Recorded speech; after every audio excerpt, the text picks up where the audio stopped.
Government ہے نا وہ کافی مشکل میں ہے، کیونکہ پاکستان کے جو مالی معاملات ہیں وہ کنٹرول میں نہیں ہے حکومت کے لیے. تو حکومت چاہتی ہے کیونکہ الیکشن ایئر ہے یہ فوراً حل ہو جائے. آپ کی معاشی صورتحال اتنی بدتر اور بدحال ہے جس کی وجہ سے آپ کے جو نواز شریف صاحب ہیں نا وہ واپس نہیں آ رہے ہیں. سب سے اہم بات یہ ہے کہ پاکستان جو ہے آئی ایم ایف سے نہیں نکل سکتا، کیونکہ آئی ایم ایف کی ہے کہ آپ کو پوری دنیا سے جو آپ کی تجارت ہے، پوری دنیا سے جو آپ کی فائنینسنگ ہے، اگر آئی ایم ایف پروگرام میں آپ نہیں ہیں تو سب کچھ رک جائے گا، بہت حالات برے ہو جائیں گے. رشیا سے آپ کا جو پیٹرول آ رہا ہے وہ بھی آپ بارٹر میں لے سکتے ہیں، کیونکہ رشینز کو پھل، فروٹ، سبزیاں وہ چاہیے، وہ پاکستان سے کافی بڑی مقدار میں جا سکتی ہیں. بجٹ بننا ہوتا ہے تو یہ اس طرح کی باتیں جو ہے نا وہ ہوتی ہیں کہ جی ہم نیا ٹیکس نہیں لگائیں گے، ٹیکس نیٹ کو بڑھائیں گے اور ایسا کریں گے ایسا کریں گے. بھائی بتائیں ہمیں آٹے کی قیمت کیا ہے؟ روٹی کی اتنے کی مل رہی تھی، آج اتنے کی مل رہی ہے. گیس کی قیمت پہلے یہ تھی 6 مہینے سال پہلے، آج یہ ہے. ابھی آپ کی ہیڈ لائنز آج بھری ہوئی ہیں اخباروں کی ساری کہ جی 50% جو ہے نا وہ گیس ٹیرف میں انہوں نے اضافہ کر دیا ہے. ہر بجٹ کے اوپر جو ہے نا وہ یہ باتیں کی جاتی ہیں کہ جناب جی ہم ایسا کریں گے ایسا کریں گے، عوام دوست بجٹ ہوگا. عوام دوست خاک ہوگا. یہاں پر اسد کیسر صاحب تھے، آن دا ریکارڈ یہ کہا کہ جی اتنے بلین روپیز کی جو ہے نا وہ ہمارے ہاں کرپشن جو ہے وہ اکنالجڈ ہے، وہ کہ ہر بلینز آف روپیز کی جو ہے نا وہ کرپشن روز ہو رہی ہے اور یہ سلسلہ چلا جا رہا ہے. السلام علیکم ویورز، رپورٹرز بیٹھک میں آپ سب کو خوش آمدید. میرے ساتھ کامران بھائی موجود ہیں اور عامر بھی موجود ہیں. ویورز، بجٹ جو ہے بڑا عن قریب ہے اور اس کی کچھ ریلیٹڈ بات چیت کرنی ہے ریگارڈنگ معیشت، اور پھر آئی ایم ایف کے پاس جانا ہے پاکستان نے یا نہیں جانا. خیر عامر بھائی، ریگارڈنگ جو آپ کا بھی بجٹ آنا ہے، فائنانس منسٹری نے پہلے ایک نیشنل اکاؤنٹس کمیٹی ہے اس کا بھی اجلاس ہوا تھا، اس میں کافی چیزیں سامنے آئی تھیں. جی ڈی پی کا بھی ایک ایشو تھا کہ نمبرز شاید فرج نہ کر دیے انہوں نے، اور ایک طرف اسحاق ڈار کہہ رہے تھے کہ ہم نے آئی ایم ایف کے پاس نہیں جانا. میں most probably Tata by by کا ذکر کر رہے تھے، وائل جو شہباز شریف ہیں وہ اگلے دن ہی فون کر دیتے ہیں انہیں کہ نہیں جی ہم نے آپ کے ساتھ معاہدہ کرنا ہے اور اسٹاف لیول ایگریمنٹ میں پیش رفت کریں کوئی. تو اتنی وہ سی سو موومنٹ کیوں چل رہی ہے ابھی؟ دیکھیں، اس میں بنیادی وجہ یہ ہے کہ جو گورنمنٹ ہے نا وہ کافی مشکل میں ہے، کیونکہ پاکستان کے جو مالی معاملات ہیں وہ کنٹرول میں نہیں ہے حکومت کے لیے. تو حکومت چاہتی ہے کیونکہ الیکشن ایئر ہے یہ فوراً حل ہو جائے. تو وزیر خزانہ جو ہے وہ جو دعوے لے کے آئے تھے نا وہ کرنے میں ناکام رہے ہیں. ڈالر جو ہے وہ 200 روپے سے نیچے جانا تھا تو وہ 300 سے اوپر چلا گیا ہے. تو یہ جو آئی ایم ایف کا پروگرام ہے وہ بھی ڈار صاحب صحیح نہیں چلا سکے، تو پھر وزیر اعظم کو خود انٹروین کرنا پڑا. انہوں نے خود بات کی اور خود گارنٹیز دی ہیں، اور اس کے بعد ہی پھر پیش رفت ہوئی ہے. دوبارہ آئی ایم ایف کی طرف سے 10ویں جو نظر ثانی وہ اس میں ریویو کی بات ہوئی ہے، اور اب بجٹ فگرز شامل کی گئی ہیں، اور یہ آئی ایم ایف کی طرف سے کہا گیا ہے کہ 30 جون تک مدت ہے، اس کے دوران کسی ٹائم بھی ہم اس پروگرام کو ریوائیو کر دیں گے اگر پاکستان تمام کمٹمنٹس پوری کرتا ہے. تو تقریباً 2.6 بلین ڈالرز پاکستان کو ملنے ہیں، اور یہ کافی بڑا چانک ہے کیونکہ آئی ایم ایف کا ہمارے پہ دباؤ ہے کہ ہم نے 3 بلین ڈالرز مزید ارینج کرنے ہیں. تو 2.6 بلین اگر ڈالرز پاکستان کو مل جائیں تو وہ پریشر کافی ایز آف ہو جائے گا، اور اس کے بعد آپ کو جو دیگر فارن فائنینسنگ ہے وہ بھی مل سکتی ہے. لیکن سب سے اہم بات یہ ہے کہ پاکستان جو ہے آئی ایم ایف سے نہیں نکل سکتا، کیونکہ آئی ایم ایف کی ہے کہ آپ کو پوری دنیا سے جو آپ کی تجارت ہے، پوری دنیا سے جو آپ کی فائنینسنگ ہے، اگر آئی ایم ایف پروگرام میں آپ نہیں ہیں تو سب کچھ رک جائے گا، بہت حالات برے ہو جائیں گے. تو ابھی آپ دیکھ لیں پروگرام سسپینڈڈ ہے تو کتنی جو ہے بری صورتحال ہے. تو اگر پروگرام بالکل ہی ختم ہو جائے تو آپ کے تو گھٹنے جو ہیں آپ کو ٹیکنے پڑیں گے. تو یہ جو وزیر اعظم کا فیصلہ ہے وہ ٹھیک ہے، آئی ایم ایف کے ساتھ نیگوشیٹ کریں اور اسے بلڈ کریں. اور چند چھوٹی چھوٹی چیزیں ہیں، آپ اگر ایگریکلچر کو ریوائیو کرتے ہیں، ایگریکلچر گروتھ ہوتی ہے تو انڈسٹریل گروتھ ہوگی. ان دو چیزوں کو کیپچر کر لیں اور آئی ٹی پہ فوکس رکھیں تو یہ آپ کو ساری ڈلیوری دے سکتی ہے، اور 2 سے 3 سال میں آپ دوبارہ اسٹرینتھن ہو سکتے ہیں.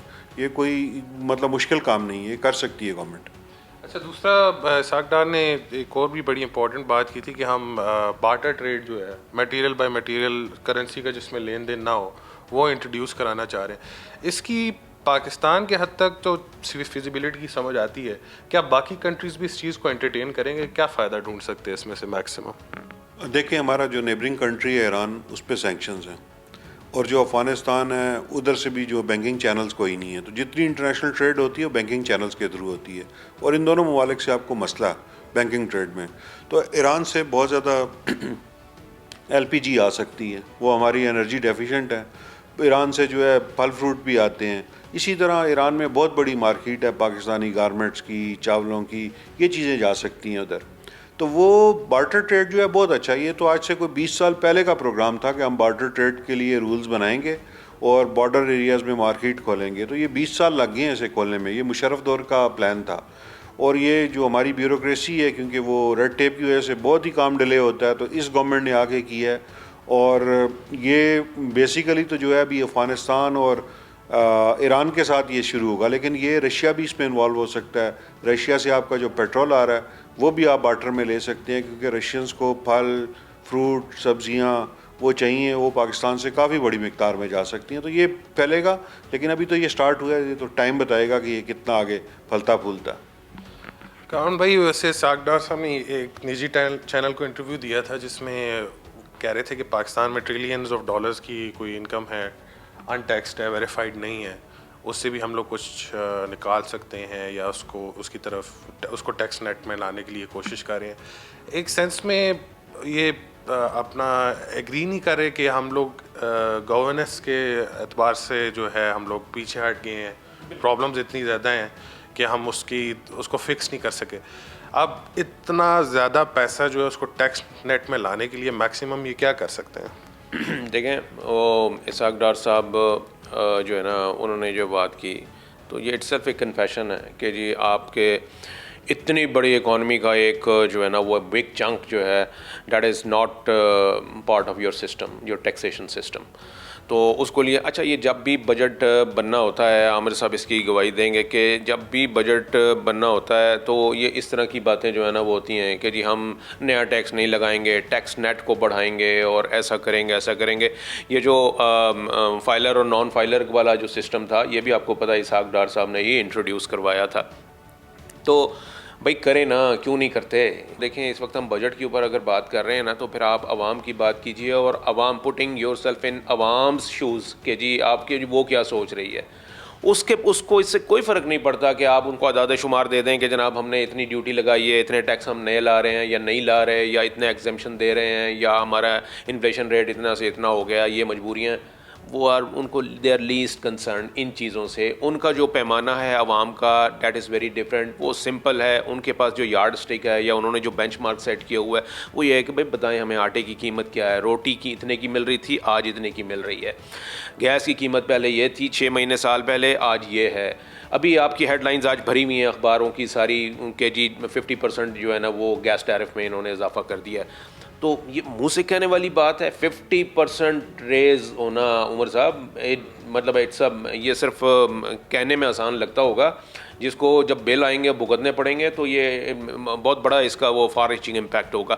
تو عوام جو ہے نا وہ یہ کہتی ہے بھائی ہمیں بتائیں کہ ہاں جناب آپ یہ ساری اعداد و شمار اپنے پاس رکھیے, فجنگ ہے یا اس میں کچھ بھی ہے یا ریئل ہیں, ہمیں اس سے کوئی سروکار نہیں ہے. ہمیں یہ بتائیے کہ جناب جی گیس کتنے کی ملے گی, اس میں کتنا کمی ہو رہی ہے, آٹے کی جو قیمت بڑھی ہے, جو روٹی کی قیمت ہے, اور جو خوردنی اشیاء ہیں ان کی قیمتوں میں کوئی ہو رہا ہے, تو وہ عوام جو ہے نا وہ اس کو کمر گا. باقی ہر بجٹ کے اوپر جو ہے نا وہ یہ باتیں کی جاتی ہیں کہ جناب جی ہم ایسا کریں گے ایسا کریں گے, عوام دوست بجٹ ہوگا. عوام دوست خاک ہوگا. ابھی آپ نے نوٹیفیکیشن کل دیے ہیں کہ جی خوردنی تیل کی قیمت میں جو ایڈیبل آئل ہے اس میں اتنا ہم نے فی لیٹر اتنا کر دیا, کمی کر دی ہے, اور وہ اور بھی چیزوں میں انہوں نے وہ کچھ انٹروڈیوس کروائی ہیں.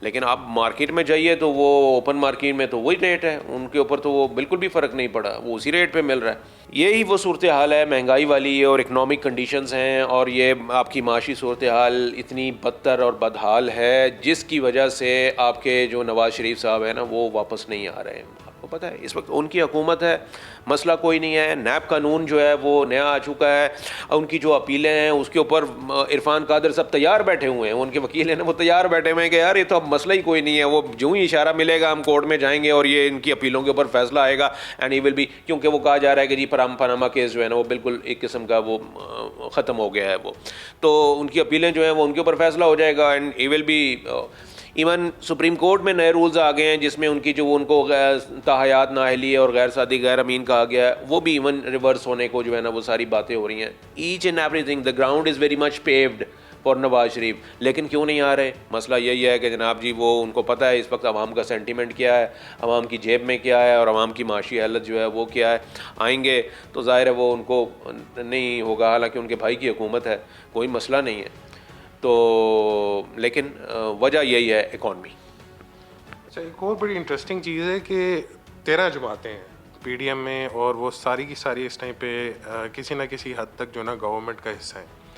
اور اسحاق ڈار نے جب وہ نجی چینل کو انہوں نے انٹرویو دیا تھا, اس میں یہی جو بات کی تھی کہ ٹریلینز ڈالرز جو ہیں آپ کی انڈاکومنٹڈ ہے, اور کافی سارے ایشوز کنسرن ہے کہ آپ کی 18th امینڈمنٹ کے بعد پروونسز سینٹرلائز ہو گئے اور آپ کی جو فیڈرل ہے وہ بہت زیادہ ڈی سینٹرلائز ہو گئی تھی فیڈریشن. تو اتنی زیادہ پالیٹی ہو کے اور ان کے تقریباً تمام فیصلے جو ہیں ایک ساتھ ملتے جلتے ہیں, لیکن یہ ریفارمز ہم لوگ پروونسز میں کیوں نہیں دیکھ رہے؟ کر سکتے ہیں, دیکھا جائے تو سارے الائز ہیں اس ٹائم پہ. ایک تو یہ کہ ساری چیزیں جو ہے نا وہ آپ کی اکنامک اسٹیبلٹی جو ہے وہ جڑی ہوئی ہوتی ہے آپ کی پولیٹیکل اسٹیبلٹی کے ساتھ. جب ملک میں سیاسی عدم استحکام ہوگا تو پھر یہ اس طرف کوئی بھی نہیں دیکھے گا, فوکس ہی نہیں ہوگا آپ کا کہ آپ نے اکنامک ریفارمس جو ہیں وہ انٹروڈیوس کروانے ہیں اور ملک کو اس مشکل صورتحال سے نکالنا ہے. آپ یہ بات کر رہے کی جا رہی ہے کہ آپ کوٹ کر رہے ہیں کہ جی اتنی اکانومی جو ہے وہ اتنا بڑا سیکٹر یا اتنا بڑا چنک جو ہے وہ اس ٹیکس نیٹ سے باہر ہے. یہاں پر اسد کیسر صاحب تھے ایک اس میں پارلیمنٹری کمیٹی کے سر چیئرمین تھے غالباً, وہ میں نے خود وہ ان کے ساتھ وہ ہوئی, انہوں نے آن دا ریکارڈ یہ کہا کہ جی اتنے بلین روپیز کی جو ہے نا وہ ہمارے ہاں کرپشن جو ہے وہ رجسٹرڈ ہے. رجسٹرڈ سے مراد یہ ہے کہ ایکنالجڈ ہے وہ کہ ہر بلینز آف روپیز کی جو ہے نا وہ کرپشن روز ہو رہی ہے اور یہ سلسلہ چلا جا رہا ہے. تو وہ زیادہ الارمنگ ہے اگر دیکھا جائے تو. آپ کو ایسے الارمنگ جو ہے نا فگرز وہ ملتے رہیں گے, تو جب تک یہ لوپ ہولز جو ہیں ان کو پلاگ نہیں کریں گے تو ظاہر ہے وہ پھر آپ کو کوئی اسی طریقے کے میز لینے پڑیں گے کہ جی $3 بلین جو ہیں وہاں سے آ جائیں, تو وہ کوئی دوست ممالک مدد کر دیں, تو کچھ IMF جو ہے نا وہ دھکا مل جائے, سہارا ہو جائے, تو ایڈ ہاک بیسس پہ ہم اپنا کام چلاتے رہیں. دیکھیے اس میں یوں ہوا ہے کہ جو یہ 18ویں آئینی ترمیم ہوئی ہے نا, کہ اس میں کئی سبجیکٹس جو ہیں صوبوں کے پاس بھیجے گئے ہیں. ہیلتھ ہے, ایجوکیشن ہے, ایگریکلچر ہے. تو آپ کو میں اس میں صرف ایگریکلچر کی مثال دیتا ہوں کہ جب جنرل مشرف کا دور تھا, زراعت کے جو منصوبے چل رہے تھے نا, ڈیولپمنٹ پروگرام چل رہا تھا, وہ 32 ارب روپے سے زیادہ کا تھا. یہ 2002 سے 2006 میں, اور اس ٹائم ایک بڑا اچھا پروگرام چلایا گیا جس کے ڈیویڈنڈ آج بھی مل رہے ہیں. وہ یہ تھا کہ جو کھالے تھے انہیں پکا کیا گیا تھا, تو اس پہ 60 ارب روپے لگائے گئے تھے. وہ اس سے کیونکہ پانی کی اویلیبلٹی بہت زیادہ کم ہوئی ہے, لیکن ہماری زراعت میں وہ اس پروگرام سے ہو گیا کہ پانی کی اویلیبلٹی رہی ہے, اور آج بھی ہم جو ہے کافی زیادہ اپنی فصلوں میں جو ہے ان کی پیداوار لے رہے ہیں. اسی طرح جو ہماری یہ کپاس کی فصل ہے, بڑی امپورٹنٹ کیش کراپ تھی, 14 ملین بیلز تھی یہ 2014 میں. 2014 میں یہ گری ہے 14 ملین بیل سے. لاسٹ ایئر جو ہے یہ 5.6 ملین بیلز تھی, اور 1 ملین بیلز کا مطلب ہے $1 بلین. $1 بلین آپ کی اکانومی سے وائپ آؤٹ ہو جاتا ہے اگر 1 ملین بیلز کم ہو. تو آپ یہ اندازہ لگائیں کہ 14 ملین بیل سے 5.6 ملین بیلز پہ آگے ہیں. کپاس کی فصل تباہ ہو گئی ہے. ٹیکسٹائل سیکٹر جو میرا مین ایکسپورٹ ارنر ہے, ان کے لیے بہت زیادہ مسائل ہو گئے ہیں, کیونکہ کپاس نہیں ہوگی, نہ دھاگا بنے گا, نہ کپڑا بنے گا, نہ ایکسپورٹس ہوں گی. تو یہ آپ کو کپاس کی فصل جو ہے ریوائیو کرنے کے لیے پلان کرنا چاہیے, اور یہ وار فوٹنگ پہ ہونا چاہیے. اب آپ گندم کی پیداوار ہے نا, یہ بھی اسٹیگنیٹ کر رہی ہے. اس سال بھی جو پیداوار آئی ہے وہ 26 ملین ٹن آئی ہے, اور رقبہ تو بڑھے گا نہیں. اور ہماری ایوریج جو ہے نیشنل ایوریج ہے وہ 27 من فی ایکڑ ہے, اور دنیا میں جو ایوریج ہے نا, جو دنیا میں وہ ہے تقریباً 47 من فی ایکڑ, اور جو ڈیولپڈ کنٹریز ہیں وہ 70 من فی ایکڑ لیتے ہیں. تو ہم اسے ڈبل کر لیں نا, تو ہماری کم از کم لوگوں کو روٹی پوری ملے گی کھانے کو. تو آپ نے اس پہ گورنمنٹ نے کچھ نہیں کیا. جو 2 فصلیں ہیں نا جن میں کوئی گروتھ نظر آتی ہے, چاول میں اور مکئی میں, اس میں بھی چائنیز کا رول ہے کہ وہ ہائیبرڈ سیڈ آ گیا ہے, وہ اسٹرینتھن ہو گیا. اور سیڈ انڈسٹری پاکستان میں ایسی انڈسٹری ہے جو بالکل تباہ حال ہے. تو گورنمنٹ کو کوئی یہاں پہ انسینٹیوائز دینا چاہیے کہ سیڈ انڈسٹری صحیح ہو جائے. جب تک آپ زراعت ٹھیک نہیں کریں گے, آپ کی انڈسٹریل پروڈیوس بہتر نہیں ہوگی. انڈسٹریل پروڈیوس بہتر نہیں ہوگی تو نہ آپ کو ٹیکسز ملیں گے, نہ آپ کی ڈیولپمنٹ ہوگی. تو سمپل حال ہے کہ پہلے زراعت پہ فوکس کریں, اس کے ساتھ الائڈ انڈسٹری پہ فوکس کریں, اور تیسری چیز جو آپ کے لیے بہت زیادہ ضروری ہے کہ وہ آپ آئی ٹی پہ فوکس کریں. آئی ٹی میں جابس بھی ہیں, بہت زیادہ ریونیو ارننگ کا اسکوپ ہے. انڈیا $150 بلین کی ایکسپورٹس کر رہا ہے, ویتنام $40 بلین کی ایکسپورٹس کر رہا ہے. ہم جو ہے ہماری صرف جو ہے $2 ارب کی آئی ٹی ایکسپورٹس ہیں, اور اس کی وجہ کہ ایک انٹرنیشنل انفارمیشن ٹیکنالوجی ایگریمنٹ ہے, وہ 1998 میں WTO کی طرف سے پاکستان اور انڈیا کو کہا گیا تھا کہ آپ سائن کریں. انڈیا نے کر دیا, ہم نے نہیں کیا, اور آج تک نہیں کیا, کیونکہ اگر وہ آپ ایگریمنٹ سائن کر دیں تو اس پہ فارن انویسٹمنٹ کا سیدھا سب طے ہو جاتا ہے کہ کیا انٹلیکچوئل پراپرٹی رائٹس ہیں, کیا کسٹم ڈیوٹیز ہیں, کیا ٹیکسز ہیں, تو سیدھی انویسٹمنٹ آتی ہے. پاکستان میں آؤٹ سورسنگ کا بہت زیادہ پوٹینشیل ہے, انگلش اسپیکنگ بہت بڑی پاپولیشن ہے, یوتھ ہے, تو یہ سارا پاکستان میں ہمیں ڈائیورٹ ہو سکتی ہے انویسٹمنٹ. لیکن یہ پاکستان نے آئی ٹی ایگریمنٹ سائن نہیں کیا. ہمارے بعد ویتنام نے کی ہے, $40 بلین کی اس کی ایکسپورٹس ہیں آئی ٹی کی. فلپائن نے کی ہے, وہ بھی $40+ بلین کی ایکسپورٹس ہیں. تو ہم بھی لے کے جا سکتے ہیں, لیکن گورنمنٹ کوئی صحیح فیصلے تو کرے. اس طرح اگر رہیں گے تو پھر ایسے ہی حالات چلیں گے. جی بالکل. ناظرین, جس طرح ابھی بجٹ آنا ہے اور اس کے بعد ہر کسی کو پتہ ہے کہ کیا سچویشن ڈیولپ ہو سکتی ہے پاکستان میں. انفارچونیٹ کہ اس ٹائم اس طرح کی سچویشن ڈیولپ ہوئی ہے کہ الیکشنز میں بھی لوگ جو ہے ابھی یہ نہیں دیکھیں گے کہ کون ہمارے لیے بہتر کام کر سکتا ہے, بلکہ کس نے سب سے کم نقصان کیا ہے پاکستان کا. اس چیز پہ آئی تھنک لوگ جو ہے نا وہ ووٹ آؤٹ کریں گے یا ووٹ دیں گے. خیر, رپورٹرز بیٹھک سے اجازت دیجیے کامران بھائی کو اور عامر بھائی کو بھی, اور مجھے بھی. انشاءاللہ اگلے پروگرام میں حاضر ہوں گے. اللہ حافظ.